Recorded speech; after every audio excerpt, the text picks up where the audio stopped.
நடிகர் விஜய் ஆண்டனி அவர்கள் இப்போ சின்னத்திரைக்கு ஒரு நிகழ்ச்சிக்கு வந்திருக்கதாக தகவல் ஒன்று வெளியாகியுள்ளது. அது எந்த ஷோ என்ன அப்படிங்கிறதையும் இப்போ சோசியல் மீடியாவில் ரொம்பவே ட்ரெண்டிங்காக இருக்க ஒரு பிரபலம் அவங்களும் வேறொரு நிகழ்ச்சிக்கு பிறக்கதாகவும் தகவல் வெளியாகுது.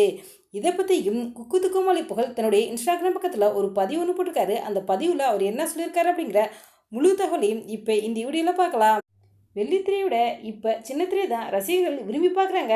இதனால் பிரபலங்கள் பலரும் சின்னத்திரையில் களமிறங்கி நிகழ்ச்சிகளை தொகுத்துலங்கி கலக்கிட்டு வர்றாங்க. நடிகர் கமலஹாசன், விஜய் சேதுபதி, விஷால் என பல நடிகர்கள் சின்னத்திரையில் கலக்கிட்டு வந்த நிலையில் தற்சமயம் நடிகர் விஜய் ஆண்டனி அவர்களும் இப்போ சின்னத்திரையில் ஒரு நிகழ்ச்சியில் நடுவராக களமிறங்கியிருக்காராம். ஜீ தமிழில் மகா நடிகை அப்படிங்கிற ஒரு ரியாலிட்டி ஷோ வரப்போது. இந்த நிகழ்ச்சியில் தான் நடிகர் விஜய் ஆண்டனி அவர்கள் ஜட்ஜாக களமிறங்கியிருக்காராம். இந்த நிகழ்ச்சியை நடிகை சரிதா, அபிராமி, விஜய் ஆண்டனி 3 பேர் ஜட்ஜாக கலந்துக்கிட்டு இருக்கதாகவும், இந்த நிகழ்ச்சியானது அக்டோபர் 5ஆம் தேதியிலிருந்து இரவு 8:30 மணிக்கு டெலிகாஸ்ட் ஆகும் அப்படின்னு நம்ம தந்த வட்டாரங்களிலிருந்து செய்திகள் வெளியாக இருக்கு. இது ஒரு பக்கம் இருக்கு. சன் மியூசிக்கில் ஆங்கராக தன்னுடைய கெரியரை தொடர்ந்ததான் மணிமேகலை. இவங்க இதற்கு பிறகு சின்னத்திரையில் பல நிகழ்ச்சியில் கலந்துக்கிட்டாங்க. சமீபத்தில் பார்த்தீங்கன்னா குக்கு கோமாளி சீசன் 5 நிகழ்ச்சியில் கலந்துக்கிட்டு இருந்தாங்க. திடீர்னு அந்த நிகழ்ச்சியிலேருந்து வெளியேறிட்டாங்க.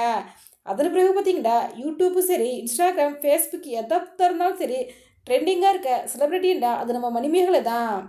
இந்த நிலையில் மணிமேகலை ஜீ தமிழ் நிகழ்ச்சிக்கு வரப்போகிறதாக தகவல் ஒன்று வெளியாகிருக்கு. அதாவது ஜீ தமிழில் புதுசாக மகா நடிகை அப்படிங்கிற ஒரு ரியாலிட்டி ஷோ வரப்போகுது. அந்த ஷோவில் தான் மணிமேகலை கோஸ்ட் பண்ண போகிறதாகவும் சொல்லப்படுது. ஆனால் இதை பற்றி எந்த ஒரு அஃபீஷியலாக அனௌன்ஸ்மெண்ட்டும் இல்லை.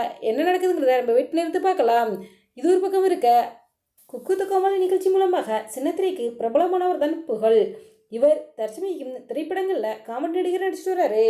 குறிப்பாக சொல்லணும்னா வலிமை, ஈட்டி, மிஸ்டர் ஷோ, யானை, அயோத்தி என பல திரைப்படங்கள் நடிச்சிருக்காரு. திரைப்படங்களையும் தாண்டி கோலி சோடா அப்படிங்கிற வெப்சீரியல்லையும் முக்கியமான கதாபாத்திரத்தில் நடிச்சிருந்தாரு. இந்த நிலையில் புகழவர்கள் நடிகர் ரஜினிகாந்த் அவர்கள் வீட்டுக்கு போயிருக்காரு. அவர் கூட எடுத்த புகைப்படத்தை தன்னுடைய இன்ஸ்டாகிராம் பக்கத்தில் ஷேர் பண்ணி அதில் ஒரு பதிவு ஒன்று போட்டிருக்காரு. ஒவ்வொரு ரசிகனுக்கும் இருக்கும் கனவு தலைவரை நேரில் பார்ப்பது. அப்படி எனக்கு கிடைத்த தருணத்தில் அவ்வளவு இயல்பாகவும் எளிமையாகவும் பேசி பழகினாரு. மக்கள் அவரை எவ்வளவு உச்சத்தை வைத்தாலும் அதனை தன் தலையில் கூட ஏற்றுக்கொள்ளாத மனிதர். அதனால அவர் என்றும் சூப்பர் ஸ்டார் அப்படிங்கிற கேப்ஷனோட புகழ் அவர்கள் அவர்களுடன் எடுத்துக்கொண்ட புகைப்படத்தை ஷேர் பண்ணியிருந்தாரு. இந்த வீடியோ பற்றிய உங்களுடைய கருத்துக்களை எங்களுடைய கமெண்ட் கமெண்ட் பண்ணுங்க. இது போன்ற இன்னும் நிறைய தகவல்களை உடனுக்குடன் தெரிந்து கொள்ள எங்கள் ரெடாபிள் 2.0 சப்ஸ்கிரைப் பண்ணுங்க.